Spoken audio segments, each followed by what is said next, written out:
Oke, teman-teman, di video kali ini kita akan bahas soal aplikasi pinjol Ada Pundi. Nah, buat kalian yang masih belum sanggup bayar hutang di aplikasi Ada Pundi, tenang. Kamu nggak usah takut, jangan panik, jangan pusing, jangan stres. Tenang aja bro, semuanya akan baik-baik saja. Jalani hidup seperti biasa, kembali hidup normal. Fokus usaha, ibadah, dan berdoa. Saya yakin suatu saat nanti kamu pasti bisa melunasi hutang-hutang kamu. Amin. Oke teman-teman, buat kalian yang masih punya hutang di pinjol, saya doakan semoga kalian semua panjang umur, sehat selalu, dimudahkan rezekinya, dan mudah-mudahan kita semua bisa melunasi hutang-hutang kita. Amin ya Allah Rabbal Alamin. Oke, aplikasi Ada Pundi ini adalah pinjaman online yang legal, berizin, dan diawasi oleh OJK. Jika pinjaman online itu sudah legal, maka mereka harus mengikuti dan mematuhi aturan yang sudah ditentukan oleh OJK.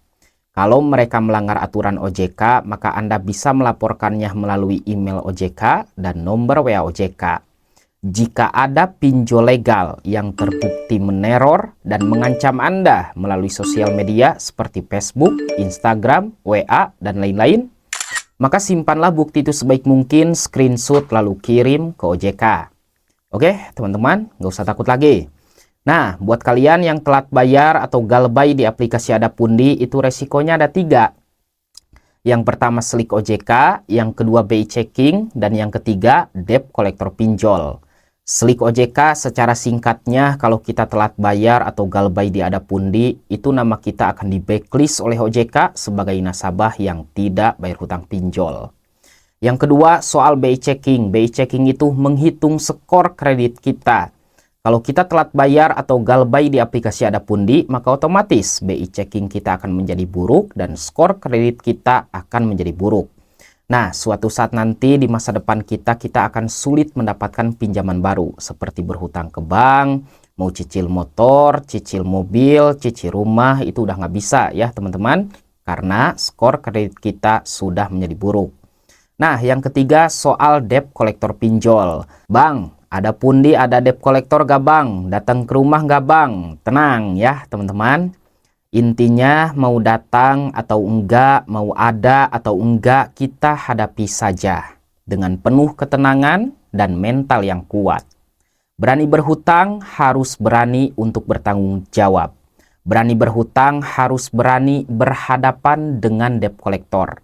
Jangan takut sama debt collector. Kalau debt collector itu meneror, mengancam, dan melakukan kekerasan di rumah kita, maka kita sebagai nasabah berhak melaporkan mereka ke kantor polisi terdekat. Oke? Dengar baik-baik. Nasabah itu adalah raja. Mereka mengancam, kita laporkan.